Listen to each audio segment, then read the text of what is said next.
আসসালামু আলাইকুম। আজকের এই ভিডিও থেকে আপনারা জানতে পারবেন, বুঝতে পারবেন মুরগির বাচ্চা মারা যাওয়ার কারণ কি কি কারণে মুরগির বাচ্চাগুলো মারা যায়। তো সম্মানিত ভিউয়ার্স, আপনারা যারা দেশি মুরগি পালন করেন, মুরগির বাচ্চা আপনারা যারা পালন করেন, আশা করি আজকের এই ভিডিওটি সম্পূর্ণ দেখবেন। আপনারা আজকের এই ভিডিও থেকে বুঝতে পারবেন, জানতে পারবেন যে ভুলের কারণে আমাদের মুরগির বাচ্চাগুলো সাধারণত মারা যায়। আমি আপনাদেরকে আজকের এই ভিডিওতে কয়েকটি কারণ উল্লেখ করব। আশা করি আপনাদের সকলেরই উপকারে আসবে। তো আমি আপনাদেরকে মুরগির বাচ্চা মারা যাওয়ার কয়েকটি কারণ উল্লেখ করছি। এক নম্বর হচ্ছে তাপমাত্রা।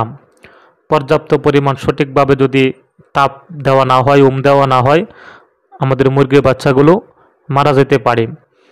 দুই নম্বর হচ্ছে পানি। পানির কারণে অনেক সময় মুরগির বাচ্চাগুলো সমস্যা হতে পারে।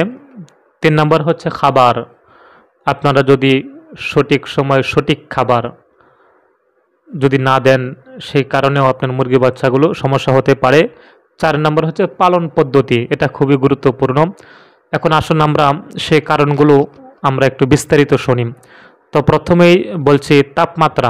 আমরা যারা মুরগির বাচ্চা পালন করি, আমরা কিন্তু বিভিন্নভাবে বাচ্চাগুলো সংগ্রহ করে সেই বাচ্চাগুলো আমরা পালন করে থাকি। তো আমাদের গ্রামগঞ্জে আমরা যারা অল্প মুরগি পালন করি, আমরা কুচে মুরগির নিচে ডিম দিয়ে, ডিম ফুটিয়ে বাচ্চা তুলে সেই বাচ্চাগুলো আমরা অনেকে পালন করি। আবার অনেকেই আমরা ইনকিউবেটরের মাধ্যমে বাচ্চা তুলে ডিম ফুটিয়ে আমরা সেই বাচ্চাগুলো পালন করি। আবার অনেকেই আমরা বিভিন্ন জায়গা থেকে, খামার থেকে বাচ্চা ক্রয় করে সেই বাচ্চাগুলো আমরা পালন করি। তো আমরা যারা ইনকিউবেটরের মাধ্যমে ডিম ফুটিয়ে বাচ্চা তুলে আমরা বাচ্চা পালন করি, অবশ্যই সেই বাচ্চাগুলোকে বোর্ডিং করতে হবে। বোর্ডিংয়ের মাধ্যমে সঠিকভাবে, ভালোভাবে, পর্যাপ্ত পরিমাণ তাপ দেওয়ার জন্য ব্যবস্থা করতে হবে, বোর্ডিং করতে হবে, যাতে করে সঠিক মতো পর্যাপ্ত পরিমাণ বাচ্চাগুলো তাপ পায়।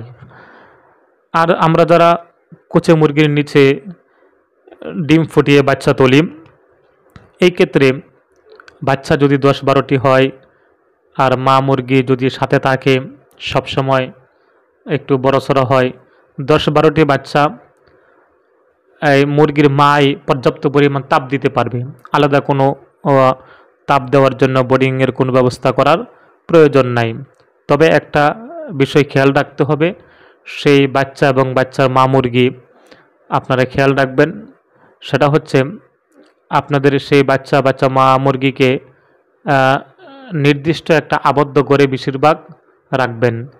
অনেক সময় আমরা কি করি, আমরা সেই বাচ্চার মাকে সকালবেলা ছেড়ে দেই, একদম সারাদিন আর কোনো খবর রাখি না। এই ক্ষেত্রে দেখা যায় বাচ্চার মা খাবার দেনে ঘুরতে ঘুরতে বাচ্চাকে পর্যাপ্ত পরিমাণ তাপ দেওয়া ভুলে যায়, পর্যাপ্ত পরিমাণ তাপ দেয় না।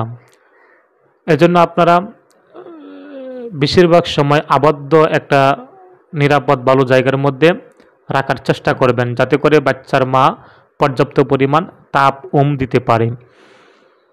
তো দ্বিতীয় কথা হচ্ছে পানি। বাচ্চা ফোটার, অর্থাৎ ডিম থেকে বাচ্চা ফোটার শেষ বাচ্চা ফোটার পর 24 ঘন্টা পরে, অর্থাৎ সব বাচ্চা ফোটার 24 ঘন্টা পরে আপনারা পানি দিবেন।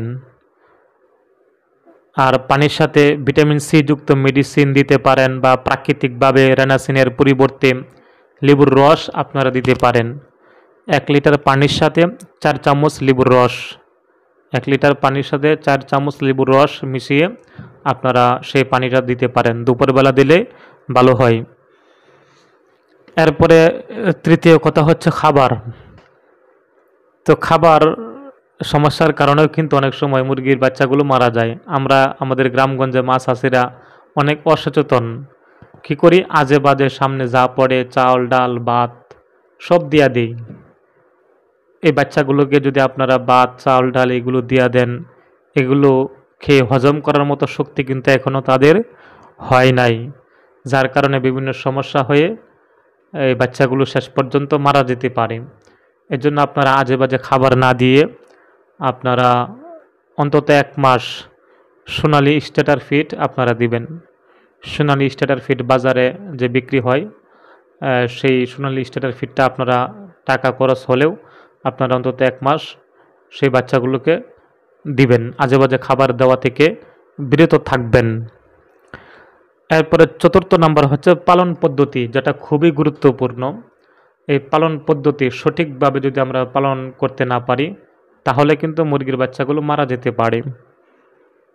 সঠিকভাবে পালন করার জন্য আপনাদেরকে সেই বাচ্চা এবং বাচ্চা মা বা বাচ্চাদেরকে আমরা যারা বাচ্চা ইনকিউবেটরের মাধ্যমে ফোটাই বা যেখান থেকে আনি, যেভাবেই হোক আমরা যারা বাচ্চা পালন করি, সংগ্রহ করেছি, একটা নিরাপদ সুন্দর ভালো জায়গা তাদের জন্য নির্ধারিত করতে হবে, সেখানে রাখতে হবে। নিরাপদ বসবাসের জায়গা, যদি সেই জায়গাটা নিরাপদ না হয়, আমরা অনেকেই কী করি, গ্রামগঞ্জে বাচ্চা ফোটার পরে বাচ্চার মাকে আমরা ছেড়ে দিই, আমরা আর খবর রাখি না, নিরাপদ জায়গায় আমরা রাখার চেষ্টা করি না। এক্ষেত্রে বিভিন্ন সমস্যা হতে পারে। অনেক সময় ময়লা আবর্জনা পানি খেয়ে ফেলে, যার কারণে অনেক সমস্যা হয়, রোগ ব্যাধি হয়, ঠান্ডা লেগে যায়। আবার অনেক সময় বিভিন্ন বৃষ্টির পানি বিভিন্ন পানির মধ্যে পড়ে যায়, মুরগির বাচ্চাগুলো মারা যায়, অসুস্থ হয়ে যায়। আবার অনেক সময় দেখা যায় বিভিন্ন জীবজন্তু, কুকুর, বিড়াল, কাক, এগুলো খেয়ে ফেলে, নিয়ে যায়, মেরে ফেলে। এই সমস্যাগুলো হয়ে যায়। এজন্য আপনাদের কি করতে হবে, একটা নির্ধারিত নিরাপদ জায়গার মধ্যে বাচ্চাগুলোকে রাখতে হবে, পালন করতে হবে, পরিচর্যা করতে হবে। তো সম্মানিত ভিউয়ার্স, আমরা যদি এইভাবে বাচ্চাগুলোকে খেয়াল রাখি, তাপমাত্রা সঠিকভাবে দেই, পানি দেই, খাবার দেই, পালন পদ্ধতি যদি সঠিক থাকে, তাহলে কিন্তু আপনার বাচ্চাগুলো আর মরবে না এবং সুস্থ থাকবে, ভালো থাকবে। তো এই ছিল আজকের এই ভিডিওটি। আপনাদের আজকের এই ভিডিওটি যদি ভালো লাগে একটি লাইক দিবেন এবং সাবস্ক্রাইব করে পাশে থাকবেন। আর যারা অলরেডি সাবস্ক্রাইব করেছেন সবাইকে ধন্যবাদ।